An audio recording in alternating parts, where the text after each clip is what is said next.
오늘은 에베소서 4장의 말씀을 갖고 하나님 안에서 우리는 온전한 어른이 되어 갑니다. 하나님 안에서 우리는 온전한 어른이 되어 갑니다. 이런 제목으로 함께 하나님 말씀을 나누도록 하겠습니다. 은혜로 하나가 되어서 각자의 다양한 은사를 통해 하나님을 섬기는 이들이 성도라고 말씀을 드렸습니다. 그래서 다른 것으로 우리는 교회를 섬기지 않고 우리에게 주신 각자의 은사대로 그러나 하나됨의 은혜 가운데 그 모든 것을 해야 한다는 것이에요. 그래서 만약 내게는 어떤 은사로 교회를 섬기는데 교회가 분란이 일어난다면 그 은사를 잘못 사용하는 것입니다. 아무리 세상 사람들이 보기에 좋아 보여도 그것은 결코 교회를 위한 것이 아니라는 거예요. 이런 성도들이 모여서 세워져 가는 것이 교회라는 말씀을 함께 나누었습니다. 그리고 이렇게 세워진 교회의 목표가 무엇인지를 우리 모두가 함께 나누고 있지요. 그래서 그 교회의 목표는 에베소서 4장 13절의 말씀이라고 함께 나누었습니다. 그리하여 우리 모두가 하나님의 아들을 믿는 일과 아는 일에 하나가 되고 온전한 사람이 되어서 그리스도의 충만하심의 경지에까지 다다르게 됩니다. 이것이 바로 교회의 목표입니다. 교회라고 말하지만 당연히 교회에 속하는 첫 번째 교회라 할 수 있는 내 자신의 인생 역시 이것이 목표라고 하는 것이죠. 교회의 첫 번째 목표는 하나님의 아들이신 예수 그리스도를 잘 믿는 것입니다. 교회가 하는 그 모든 일들은 그 뒤에 있는 것이에요. 순전한 믿음을 갖고 예수님을 잘 믿는 것, 그것이 바로 교회의 가장 첫 번째 목표입니다. 두 번째 목표는 지난주에 우리가 함께 나눴던 것처럼 예수 그리스도를 아는 일에 하나가 되는 것입니다. 그렇다고 하여서 이단들처럼 한 곳에 모여서 성경 공부를 계속해야 된다, 이런 이야기는 전혀 아니라는 말씀을 드렸어요. 천상은, 하늘의 세상은 일상을 통해서만이 배울 수 있는 거라고 말씀을 드리면서 이 땅에서의 삶 가운데 우리가 이성적으로 예수님을 알아가는 과정들이 필요하고 또 그것을 넘어서 사도 베드로와 같이 궁극적으로는 사랑을 통해서만 알 수 있는 예수 그리스도에 관한 지식을 우리 모두가 가져야 한다고, 그것이 교회의 두 번째 목표라고 말씀을 드렸습니다. 그래서 신앙은 덮어놓고 믿는 것이 아니라 펼쳐놓고 믿는 것이라고 말씀을 드렸죠. 성경책을 펼쳐서, 신앙의 좋은 서적들을 펼쳐서 그것의 의미를 곱씹어가면서 그 말씀을 통해서 우리에게 주시는 그리스도 예수에 대한 그 아는 지식을 쌓아가는 것이 순전한 신앙이라고 말씀을 드렸습니다.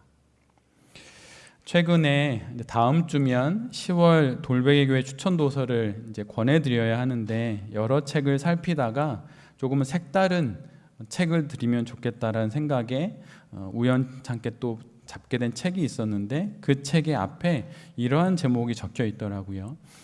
표현할 줄 아는 만큼이 당신의 세계입니다. 무엇인가 내가 알고 있는 게 이만큼입니다, 아무리 말해도 소용이 없다는 것이에요. 내가 표현할 줄 알고 내가 말할 줄 알고 설명할 줄 아는 것만큼이 당신의 세계입니다 라고 하는 것이죠. 바로 이 말처럼 우리가 지식적으로 표현할 수 있는 예수 그리스도만큼이 우리가 알고 있는 예수 그리스도일 수 있다는 것이에요. 그리고 좀 더 깊게는 내가 표현하는 그 예수 그리스도만큼이 내가 살아내고 있는 예수 그리스도일 수 있다는 것입니다. 사실 인간은 자신이 어떤 말을 통해서 세상을 만들어낸다고 생각을 하지만 사실 오히려 그 반대로 언어가 그 사람의 세계를 만듭니다. 내가 내뱉은 말, 내가 던지는 어휘, 단어들, 그것이 존재의 집이 되어서 그 사람이 그 안에서 살아가게 되는 것이에요. 그래서 실은 내가 예수 그리스도가 어떤 분이신지를 지식적으로 설명할 수 있을 때 그것이 바로 내가 알고 있는 예수 그리스도의 세계라고 하는 것이죠. 그래서 덮어놓고 믿는 믿음이 순진할 수는 있지만 그 믿음이 순전하기는 어렵습니다. 저 산골에 계신 노모나 어느 나이 지긋하신 할아버지 할머니가 예수님을 믿는 그 믿음이 분명 믿음이긴 하지만 그 믿음보다 더 깊은 순전한 믿음의 세계는 분명히 지식이, 예수 그리스도를 아는 그 지식이 동반될 때에 더 깊어질 수 있다는 것이에요. 그분들의 신앙의 순진함을, 또 그 깨끗함을 몰아하는 게 아니고, 우리가 알고 있는 지식 가운데 그리스도를 향한 지식이 많으면 더 많은 그리스도의 세계를 알아갈 수 있다는 것입니다. 그래서 교회의 이 두 가지 목표, 예수 그리스도를 향한 순전한 믿음 그리고 순전한 지식이 바로 교회를 떠받치고 있는 두 기둥인 것이에요. 교회는 많은 재정과 많은 인원수로 떠받쳐서 지켜지지 않습니다. 오직 믿음과 지식으로 교회는 떠받치고 지켜질 수 있는 것이에요. 오늘은 그런 교회의 목표 중에 세 번째 목표를 함께 나누려고 합니다. 이 땅의 모든 교회에 주어진 세 번째 목표는 온전한 사람이 되는 것입니다. 인간의 인간됨은 인간을 넘어서는 것에 있다라고 하는 말이 있습니다. 제가 이 문장을 만나고 정말 그렇다라고 무릎을 치게 되었는데, 모든 사람이 하나님의 형상으로 존귀하긴 하지만 모든 사람이 사람이라는 이유로 똑같은 인격을 가지고 있는 것은 아니라는 것이에요. 똑같은 됨됨이를 가지고 있지는 않다는 것입니다. 그래서 한 인간의 참 인간됨은 평범한 인간됨을 넘어서는 것에 있다는 것입니다. 이 말씀을 목회자인 저에게 적용한다면, 목회자의 참 목회자됨은 평범한 목회자를 넘어서는 것에 있다고 할 수 있을 것이에요. 목사고시를 통과하고 안수를 받았다고 전부 목사가 되는 것은 결코 아닙니다. 평범한 목회자를 넘어서려는, 이름뿐인 목회자를 넘어서려는 그 다짐과 결백, 그리고 그 결단과 삶을 통해 참된 목회자가 되어 가는 것이죠. 이 말은 동일하게 모든 성도들에게도 적용이 됩니다. 성도의 성도됨은 성도를 넘어서는 것에 있습니다. 예수 그리스도를 믿어 거룩한 무리에 속하게 되었다고 거기가 우리의 성도됨의 끝은 아니라는 것이에요. 한 성도의 참된 성도됨은 평범한 성도됨을 넘어서는 것에 있습니다. 그리고 바로 그 참된 성도됨의 표본으로 오늘 말씀해 주시는 것이 바로 온전한 사람이라고 하는 것이죠. 온전한 사람이 되는 것이 바로 모든 성도의 목표입니다. 완전한 사람이 아니라 온전한 사람이에요. 이런 성도들이 하나둘 모여 이루어진 교회의 목표, 그건 역시 온전한 교회가 되는 것이지요. 여기서 말하는, 그렇다면 온전한 사람이란 어떤 사람일까요? 여러분 한번 생각해 보시겠어요? 여러분이 생각하시는 성경이 말하는 온전한 사람이란 어떤 사람입니까? 보기만 해도 그로부터 깊은 영성이 느껴지고 입만 열면 성경의 아주 깊은 지식들이 흘러나오는 게 온전한 사람일까요? 사실 온전한 사람의 정의라고 하면 그것은 우리가 이미 앞에서 본 첫 번째, 두 번째 교회의 목표와 연결되는 것입니다. 온전한 사람이란 어떤 자격 조건을 충족함으로 갖는 것이 아니라 그의 인생이 예수 그리스도를 더욱 믿어가는 인생이고 그의 인생이 예수 그리스도를 더욱 알아가는 인생일 때 그가 바로 온전한 사람이라고 하는 것이에요. 그래서 온전한 사람이란 결국 마침내 온전하신 예수 그리스도를 닮아가는 사람이 되는 것이죠. 이런 사람들이 모인 교회가 바로 온전한 교회가 되는 것입니다. 예수 그리스도를 향한 순전한 믿음과 그분에 대한 신실한 지식으로 인생을 살고 그 삶이 일상과 주일의 교회 생활로 연이어지는 사람, 그래서 월요일에 그 사람과 주일에 그 사람이 한결같은 사람, 바로 그런 사람이 온전한 사람이라고 하는 것이에요. 그 사람의 재력과 그 사람의 어떤 건강함, 그 사람의 어떤 사회적인 지위와 그의 명성, 그의 높은 학식과 학벌이 아니라 예수 그리스도를 향한 믿음과 지식으로 한결같은 삶을 살아가는 사람이 바로 온전한 사람이라는 것입니다. 성경이 말하는 온전한 사람은 세상이 말하는 그러한 사람들이 아니에요. 그를 보면 예수 그리스도를 향한 그 믿음의 깊어짐이 조금씩 마치 꽃의 향기처럼 느껴지고, 그리고 그를 볼 때마다 그의 어휘가 달라지고 그의 말이 달라지면서 예수 그리스도를 향한 지식이 조금씩 묻어나는 사람이 온전한 사람이라는 것입니다. 한 사람의 변화 가운데 많은 사람들이 시간이 지나면 알게 되는 건 그 사람의 말이 바뀐다는 것이에요. 그 사람의 말이 바뀌었다는 건 그 사람의 마음이 바뀌었다는 것이고, 그 사람의 마음이 바뀌었다는 건 그의 영혼이 예수 그리스도를 깊이 만나고 있다는 것입니다. 그래서 예수 그리스도를 깊이 만나는 영혼이 되면 그 영혼의 문이라고 말하는 그 마음이 달라지고, 그 열린 문으로부터 나오는 그의 말이 달라지게 되는 것이에요. 바로 그런 인생을 살아가는 사람이 바로 온전한 사람인 것입니다. 그래서 이곳에서 이 사람이었다가 저곳에서 저 사람인 것이 아니라 이곳에서도 저곳에서도 이 사람 앞에서도 저 사람 앞에서도 한결같은 사람, 예수 그리스도를 믿는 믿음과 그분을 아는 지식으로부터 비롯된 그 한결같음을 유지하는 사람, 그렇게 해서 삶을 살아가는 사람이 바로 온전한 사람이라는 것입니다. 마치 민수기 15장에 나와 있는 말씀처럼 그 제사 중에 포도주나 감람류를 제물에 쏟아붓듯이 그렇게 쏟아붓는 전제처럼 자신의 모든 곳에서, 자신이 사는 모든 곳에서 만나는 모든 이들 앞에 그 한결같이 부어지는 사람이 바로 온전한 사람이라고 하는 것이에요. 여러분이 주일날 교회 안에서 보이시는 이 모습과 월요일부터 토요일까지 주중에 세상에서 보이는 모습이 여러분 한결 같으십니까? 아니면 차이가 있나요?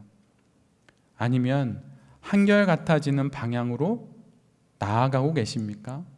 만약 그렇다면 온전한 사람이 되어가고 있는 것이에요. 그런데 바로 교회에게 던져진 목표, 한 성도에게 부여된 그 목표가 바로 이런 온전한 사람이 되는 것입니다. 이 한결같음이 우리 모두에게 있어야 하는 것이에요. 근데 이렇게 말씀을 드리면 이 사람 앞에서도 저 사람 앞에서도 이곳에서도 저곳에서도 한결같은 모습을 보여야 하니 너무 힘들고 팍팍한 것 아니야? 이렇게 생각할 수 있지요. 근데 여러분, 결코 그렇지 않습니다. 한결같음이 우리 모두에게 주는 유익이 있어요. 그것은 바로 우리의 인격이 통합된다는 것이에요. 즉 말과 삶이 나뉘지 않아서 분열된 존재로 살아가지 않게 된다는 것입니다. 말과 삶이 하나 되어서 꺼리낄 것이 없이 누구 앞에서든 언제나 나의 모습으로 살아가게 되는 것이에요. 잘 정돈된 한결같은 하나의 인격으로 살아가면서 내적인 정서와 외적인 삶의 질서가 잡혀진 것이 바로 이 삶의 유익함인 것입니다. 여러분 혹시 신앙생활을 하면 할수록 여러분은 어떤 사람이 되어 가십니까? 자꾸 내가 누구인지를 잊어버리거나 아니면 이곳에 가면 불편한데 저곳에 가면 평안한 그런 장소가 구분이 되어지십니까? 아니면 모든 곳이 일정하게 좀 비슷한 유형으로 되어 가시나요? 그런데 신앙은 우리 모두를 한결같은 사람으로 만들고 우리의 존재를, 인격을 통합합니다. 그래서 우리를 분열시키지 않아요. 그래서 힘이 센 사람 앞에서나 가난한 사람 앞에서나 전혀 다른 모습이 아닌 한결같은 모습을 보이게 되는 것입니다. 신앙을 가리켜서 하나님 사랑이라고 하는 단일한 질서 안에 그 이후의 모든 가치들을 나열하는 것이라는 말이 있어요. 신앙이 무엇이냐? 신앙이란 하나님 사랑이라고 하는 단일한 질서 속에, 그 유일한 질서 속에 내가 생각하는 세상의 수많은 가치들을 하나씩 하나씩 나열하는 것입니다. 즉 그 질서에 맞추는 것이에요. 그래서 그 질서에서 벗어난 것이면 취하지 않고 그 질서에 합당하면 그것을 취하는 것입니다. 그렇게 살아가는 사람에게 나타나는 것이 무엇입니까? 바로 그 사람의 일관된 인격이 나타난다는 것이에요. 기준이 있기에 그 기준에 맞추면 되는 것이고, 기준에 맞추니 질서가 잡히는 것이죠. 그리고 질서가 있으니 평안한 것입니다. 우리가 말하는 샬롬이란 하나님 사랑의 단일한 질서 속에 모든 것이 정리가 되면서 우리 안에 자연스럽게 일어나는 그 평안이 바로 그 샬롬인 것이에요. 그런데 온전한 사람이 되어갈 때 바로 이런 단일한 정서를 갖게 된다는 것입니다. 한 영혼이 혼란을 겪는 경우가 어떤 것일까요? 이랬다 저랬다 하며 마음에 정함이 없는 그런 내 자신을 스스로 보면서 내 자신을 봐도 내가 불편하고, 또 그런 내 자신을 보면서 내면의 분열을 경험할 때 그때 영혼이 혼란을 겪는 것입니다. 그러다 보면 이때 이렇게 행동해야 하나, 저때 저렇게 행동해야 하나 생각은 많지만 결정을 하지 못해요. 그러다 보면 갈팡질팡 흔들리게 되고, 이 혼란이 점점 많아지면 결국 영혼의 침체를 경험하게 하는 것입니다. 그런데 온전한 사람이 되면 이 분열과 이 영혼의 해리 현상들이 줄어드는 방향으로 나아가게 된다는 것이에요. 그래서 온전한 사람이 되기 위해서, 한결같은 사람이 되기 위해서 우리가 신앙 안에서 애쓰는 것이 우리를 속박하는 어떤 족쇄나 어떤 감옥이 아니라 우리를 안전하게 지켜주는 그런 울타리가 될 수 있다는 것입니다. 그러기에 온전한 사람이 되기 위해서 애쓰는 것이 우리에게 유익인 것이에요. 자신의 온전치 못함을 확인하고 그것을 점검하면서 하나님 앞에서 잘 살아가는 것이죠. 그러면 다른 주변에 있는 사람들에게 유익을 끼치기 이전에 내 자신이 큰 유익을 누립니다. 실수를 누구나 할 수 있어요. 실패를 할 수도 있습니다. 그게 근데 그리 큰 문제가 아닌 것이에요. 나는 그저 내 안에 있는 영혼의 결을 따라 한 것뿐이고 최선을 다했는데 결과가 그렇고, 사람들은 그것을 보고 뭐라 할지 모르겠지만 그냥 그걸 받아들이고 수용합니다. 그것이 나를 흔들리지 않아요. 다른 사람이 무엇이라고 내게 어떤 말을 할 때 그 사람의 말이 타당하면 인정하고, 그렇지 못하면 난 아니라고 반박을 할 수 있고, 그 상황들은 온전히 그냥 다 감내하며 지나가는 것입니다. 그래서 점점 세월이 지나가면 지나갈수록 그의 신앙의 뿌리는 깊어지고 결코 그 어떤 삶의 주변의 여러 가지 이야기에 흔들리지 않게 되는 것이에요. 그래서 그런 사람들을 그리스도인이라고 말하고, 그런 그리스도인을 볼 때마다 평안이 느껴지니 교회에 가보고 싶고 예수님을 믿어보고 싶은 것이지요. 봤는데 불안하고, 봤는데 불편하고, 봤는데 경직되고, 그럼 누가 예수님 믿고 싶겠습니까? 저도 안 믿고 싶을 것 같아요. 좀 편안해야, 만났을 때 좀 편안해야 가까워지고 싶지 않을까요? 근데 막 너무 딱딱하고 경직되고 이러면, 그러면 예수님 전하기 어렵겠죠. 근데 오늘 성경이 우리에게 말하는 게 바로 그런 것이에요. 온전한 사람이 되라. 그게 유익한 것이다. 뭔가 규칙을 지키고 그러는 게 아니라 너에게 정말 복된 것이다 라고 우리에게 말해 주시는 것입니다. 오늘 설교를 준비하다가 우연찮게 집에 있는 한 권의 책을 보게 되었는데, 존 스토트가 쓴 책인데 온전한 그리스도인이라고 하는 제목의 책을 보게 됐어요. 얇은 책인데 말 그대로 온전한 그리스도인이라고 말할 수 있는 사람에게 나타날 수 있는 5가지 성품을 이렇게 적어 놓은 것입니다. 그런데 그 존 스토트가 이야기하고 있는 그 5가지를 먼저 말씀드리면 한번 들어보세요. 온전한 성도에게 나타나는 5가지 정도의 분위기가 있다. 그것은 인격, 소명, 참여, 윤리, 선교, 이런 것이 그 사람에게서 온전한 그리스도인에게서 나타난다고 이야기를 합니다. 인격은 우리가 앞에서 이야기한 것처럼 일관되어진다는 것이에요. 통합된 항상성을 가지면서 항상 그 유지하는 성질이죠. 그것을 가지면서 어디서든 같은 인격으로 살아간다는 것입니다. 내면의 깊은 인격으로 아이들을 만날 때든 어른을 만날 때든 어느 곳에 가든 그렇게 일관된 인격이 온전한 그리스도인에게서 나타난다는 것이에요. 2번째는 소명의식입니다. 즉 섬김의 삶을 산다는 것이에요. 온전한 그리스도인이란 성공과 성취를 통해 자기 완성, 자기 성취의 삶을 살아가는 것이 아니라 더 크게 하나님의 창조 세계와 이웃을 섬기는 삶을 살아가는 사람이라는 것입니다. 그래서 더 큰 하나님의 세계와 이웃들의 삶을 돌아보면서 그 삶을 살아가면서 그 안에서 자기 완성의 과정을 걸어가는 그 사람이 바로 온전한 사람이라고 하는 것이에요. 여러분, 만약 여러분이 또 다른 누군가의 삶을 섬기며 살아갈 때 하나님은 결코 여러분을 소진시키지 않습니다. 소멸시키지 않아요. 그들을 섬길 때 그 섬김을 통하여서 온전하게 우리를 빚어 가시는 것이에요. 그래서 자기 완성, 성도로서의 인생의 완성의 과정을 그 소명의식 속에서 반드시 걸어가게 하십니다. 혹 소명의식으로 내가 그 일을 감당했는데 나의 신앙의 세계가 무너졌다고 한다면 반드시 무엇인가 문제가 있었을 거예요.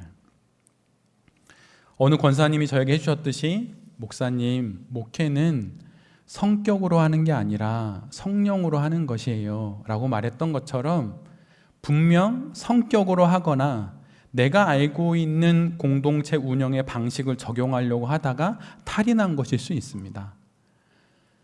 성경은 우리에게 그에게 참된 소명의식이 있으면 그의 신앙의 세계는 올곧게 세워진다고 늘 언제나 우리에게 이야기를 해요. 3번째는 참여입니다. 여기서의 참여는 하나님의 세상인 이 땅을 긍정의 눈으로 바라보면서 세상으로부터 도피하는 게 아니라, 회피하는 게 아니라 세상 속에 들어가서 책임 있는 모습으로 신앙의 어른의 삶을 살아내는 것을 말해요. 어린아이들과 어른의 차이점이 무엇인지 아십니까? 그것은 가장 극명하게 드러나는 건 책임의식이에요. 그리고 책임을 질 수 있는 실력입니다. 초등학생밖에 안 된 아이에게 너가 우리 집의 생계를 책임지라고 말하지 않죠. 책임의식은 있을 수 있겠지만 책임질 실력이 없기 때문이에요. 그러나 어른은 책임의식과 함께 책임질 실력도 있는 것입니다. 그런데 바로 온전한 그리스도인은 그런 거룩한 책임의식을 갖고 참여한다는 것이에요. 세상을 사탄의 세계, 어둠의 세계, 멸망할 세계라고 말하지 않고 그곳에 들어가서 거룩한 참여의식을 드러내므로 세상을 조금이라도 온전케 하는 것이 온전한 사람의 성품이라고 하는 것입니다. 4번째는 윤리입니다. 사실 지금 한국 교회는 세상 다 그런 건 아니지만 한국 교회를 두고 세상의 윤리보다도 더 낮은 윤리의식을 갖고 살아가는 목회자들이 많고 또한 성도들이 많습니다. 그래서 그런지 존 스토트는 윤리라고 하는 항목을 온전한 사람의, 온전한 그리스도인에게 마땅히 있어야 할 것이라고 이야기를 해요. 고상한 야망, 더 큰 야망, 하나님을 향한 거룩한 야망을 품고 율법으로서의 규칙을 지키는 윤리가 아니라 하나님을 향한 사랑으로서 그 윤리를 지키는, 윤리적인 삶을 사는 바로 그런 윤리를 말하는 것입니다. 그런 윤리적인 삶이 그 사람으로부터 나타난다는 것이에요. 마지막 5번째 선교는 복음의 증인으로서 증언의 삶을 사는 것을 말합니다. 즉 복음의 수혜자가 아니라 복음의 전달자로 살아가는 것을 말해요. 아직 단 한 번도, 저도 한 번밖에 다녀오진 않았는데 선교를 한 번도 안 나가 보셨다면 여러분 반드시 선교 현장을 가십시오. 한 번이라도, 그리고 이왕이면 몇 년 만에 한 번씩이라도 꼭 선교 현장을 가십시오. 그럼 내가 갖고 있는 이 복음이 얼마나 귀한 것인지를 알게 되고 나에게 온 이 순전한 복음을 위해서 얼마나 많은 온전한 그리스도인들이 희생을 했는지 우리 모두가 알게 되는 것입니다. 그래서 존 스토트의 이 5가지를 말하자면 어떤 인간의 모형이 있다면, 온전한 성도의 모형이 있다면 일관된 인격을 갖고 섬기는 소명의식과 사회 참여적인 손을 갖고 사랑으로서의 윤리와 복음의 선교의 사역들을 감당하는 것이 온전한 성도의 모습이라고 하는 것입니다.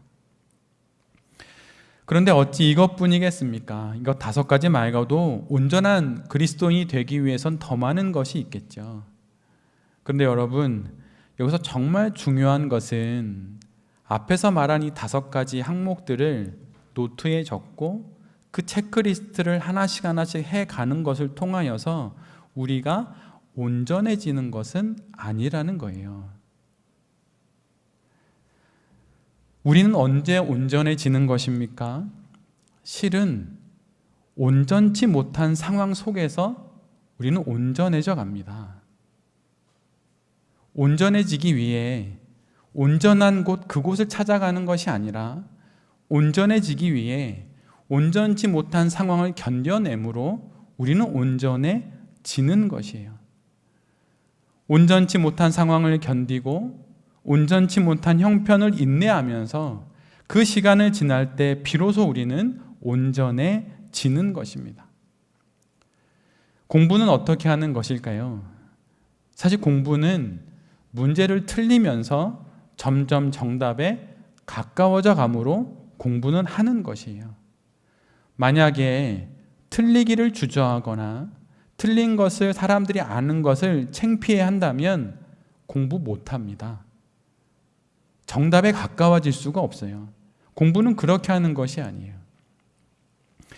예전에 신대원 입시를 준비할 때 신대원 준비생들 사이에 노란 책이라고 불리는 두꺼운 책이 한 권 있었어요. 그것은 약 20년간 출제된 신대원 입시 문제를 다 모아놓은 책입니다.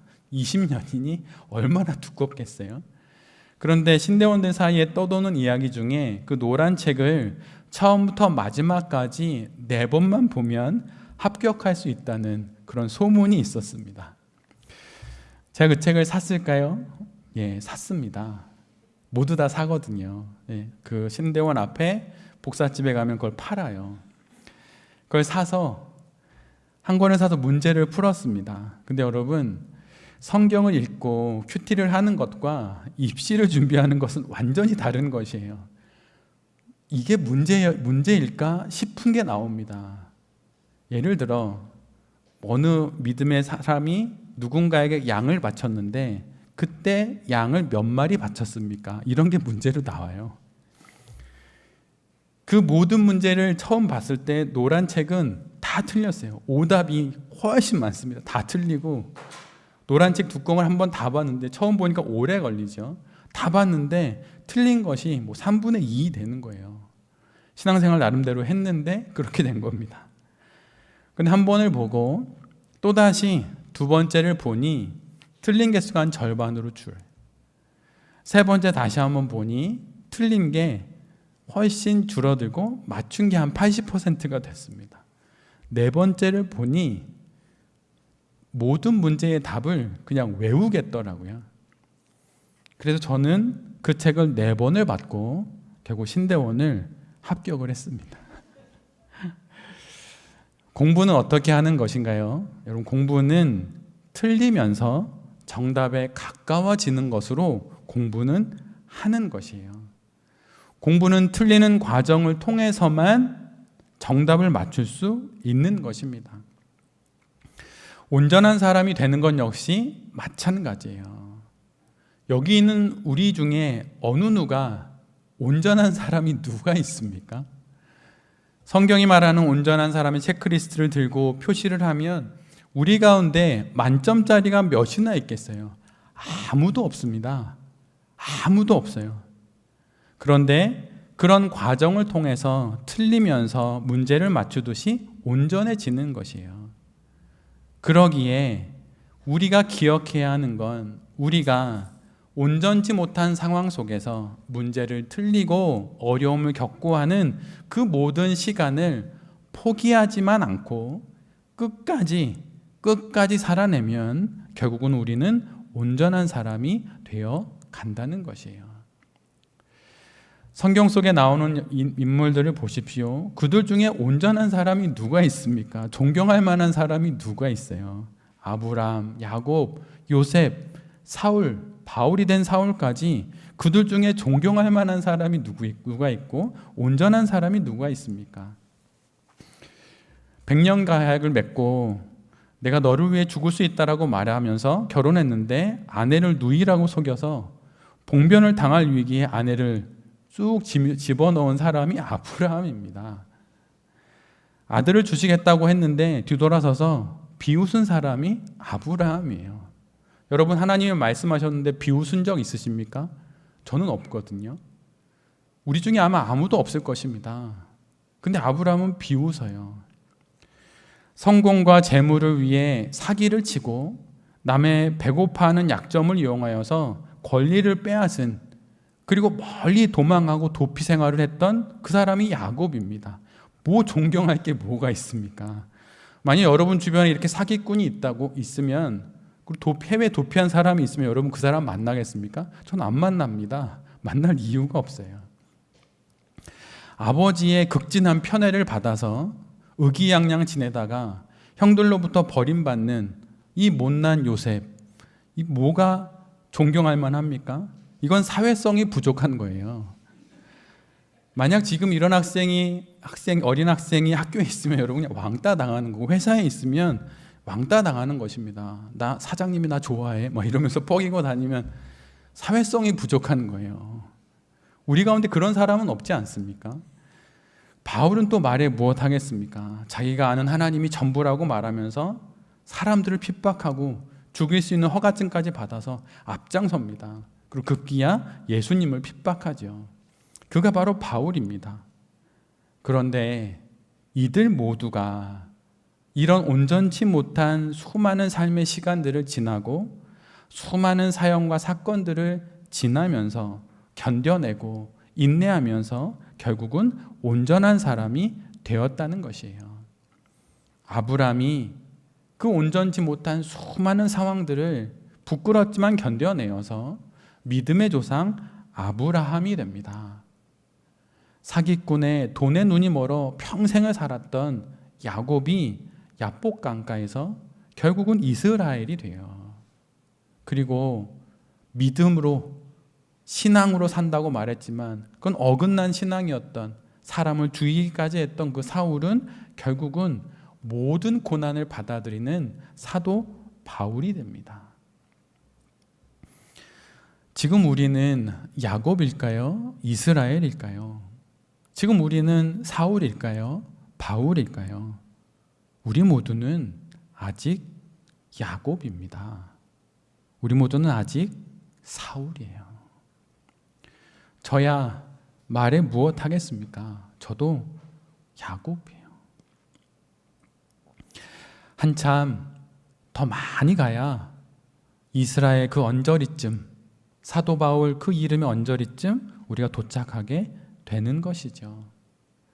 그러기에 여러분, 온전함은 온전치 못한 상황을 입술 꽉 깨물고 견뎌내고 인내함으로 그 과정을 통해 결국은 되어지는 것이에요.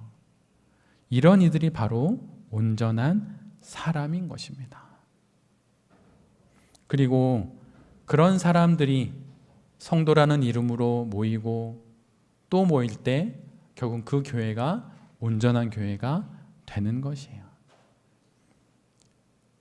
하나님이 우리에게 주시는 우리의 성도의 목표 세 번째, 교회의 목표 세 번째는 야곱이지만, 사울이지만, 그리고 아브람이지만 여전히 온전치 못한 그 수많은 시간들을 입술을 깨물고